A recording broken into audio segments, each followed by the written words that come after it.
Welcome back visionaries and welcome new viewers. Today I'm going to be talking about IMAX, this film format. So IMAX is a very interesting film format and it's also newer compared to the other film formats, whether it be 2D digital or 3D.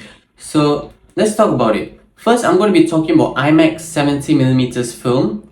Then I'll be talking about IMAX Digital. So let's start with IMAX 70mm film first. Let's start with the pros. So firstly, IMAX has a bigger film size compared to other film formats. So let's take 35mm film for example. Why am I taking 35mm film? Before cameras became digital, they were all using film, right? And 35mm was the most used film size in cinema. So let's take 35mm and then compare it with the 70mm IMAX film. 70mm IMAX is estimated to be about 8 times bigger than the 35mm film. So this will mean that since it's bigger, there is more pixels, so about 12,000 to 18,000 pixels around there in IMAX film, 70mm film. Then there'll be more photographic information. Hence, since the film size is bigger, more pixels and all that, the quality and the resolution of the film will be higher. So that's why IMAX film has more details as well as less grain compared to other film formats. Now we have to talk about how the mechanics inside the IMAX film camera works compared to how a normal film camera works. Normal film cameras, the film runs vertically compared to an IMAX film camera where the film runs horizontally. So how does this affect what you're seeing? Well, it does affect in a certain way. So let's take 35mm first. I say it runs vertically. So the horizontal length of the film running up, that horizontal length, is about 35mm, but that includes the perforations with the sprocket holes. So if you think about it, the film size that you're watching, that you can actually watch, is only about 24.90mm. So the film size that you're watching is actually smaller than the 35mm. That's what I'm trying to get at. Now compare it to the IMAX film, which runs horizontally. So 70mm is the horizontal length of each film and 65mm for the vertical length. And the 65mm includes the sprocket holes with the on the perfs. So it's 48.50mm is what you're seeing. So since the 70mm runs horizontally, it is not affected by the perforations at the sides because perforations are at the top and the bottom, not at the sides. So that 70mm is the full film size that you're seeing. So it does keep up with the size compared to the 35mm, which is actually smaller than 35mm. So that's how the horizontal and the vertical running of the film really affects the film size. Some of you may have heard the term 1570 when it comes to 70mm film for IMAX.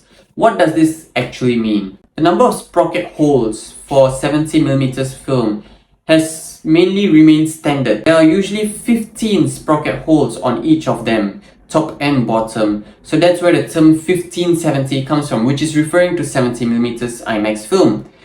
Now, why is there no such term for 35mm digital or any other film size?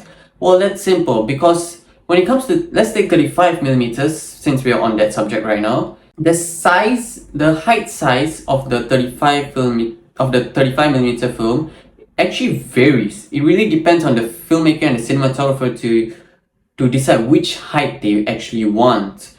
And so sometimes you have a size of 2 sprocket holes, 3 sprocket holes, 4 sprocket holes, and it varies really. So that's why usually it's about 18.70mm from what I'm aware of. But the height can sometimes be shorter than that, so it really varies. As for IMAX 70mm, it's usually standard. I'm sure many of you know this already, but there are very few IMAX film cameras out there right now. You can actually count them.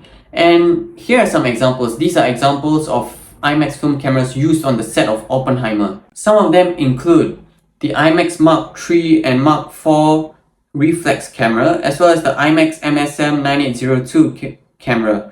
So these were used on the set of Oppenheimer, and so these are a few examples of IMAX film cameras that are remaining. Okay, then let's get to the cons of IMAX film cameras.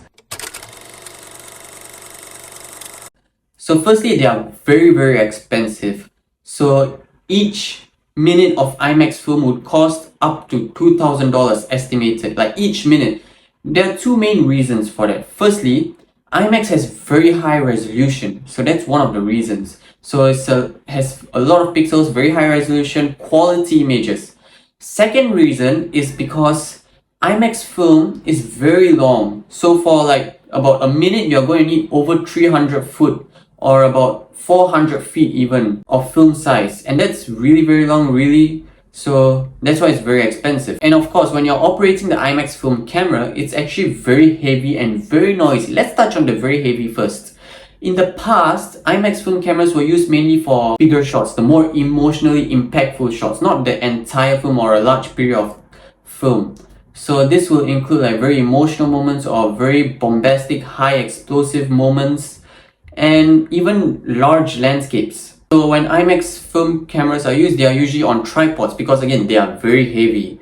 But if you have directors like Christopher Nolan, who is trusted with high budget by the production studio, and also has very trustworthy crew members who are willing to take the pain and the risk to use IMAX film for the entire movie by carrying it on their shoulders for some of the scenes, then go ahead. Because usually movies, when it comes to conversation scenes, especially because these are smaller shots, they don't usually use IMAX, they use 35mm lens because again, what's the point of using IMAX, right? It's literally two characters conversing with each other. But again, Christopher Nolan is trusted with that budget and he knows how to use that budget and use IMAX film efficiently. So his cinematographer like Hoyte van Hoytema is literally carrying the camera on his shoulder, that heavy ass camera on his shoulder for the film. And that's really amazing how he has all these crew members. But mostly, Hollywood production studios don't usually trust a lot of filmmakers for these kind of things. There are only a few exceptions like Chris Nolan or Denis Villeneuve for this. Then we have to talk about how very noisy IMAX film cameras can be. In the behind the scenes footage of Oppenheimer, one of the actors actually said you can actually hear when the IMAX film camera is going out from a very far distance. So they can be very noisy. So example, when you're shooting a scene where a character is talking and saying something or conversing with another character, and then you hear this IMAX film camera making this really grainy noise, and it really ruins the sound of the movie. And it can also be distracting to the crew members, like the actors who are acting or the camera people. And then let's get straight to IMAX Digital.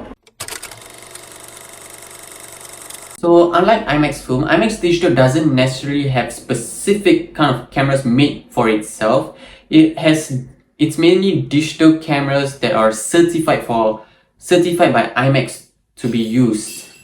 Some of these include the Alexa Mini LF and Alexa LF camera, as well as the 6.5K Arri Alexa 65.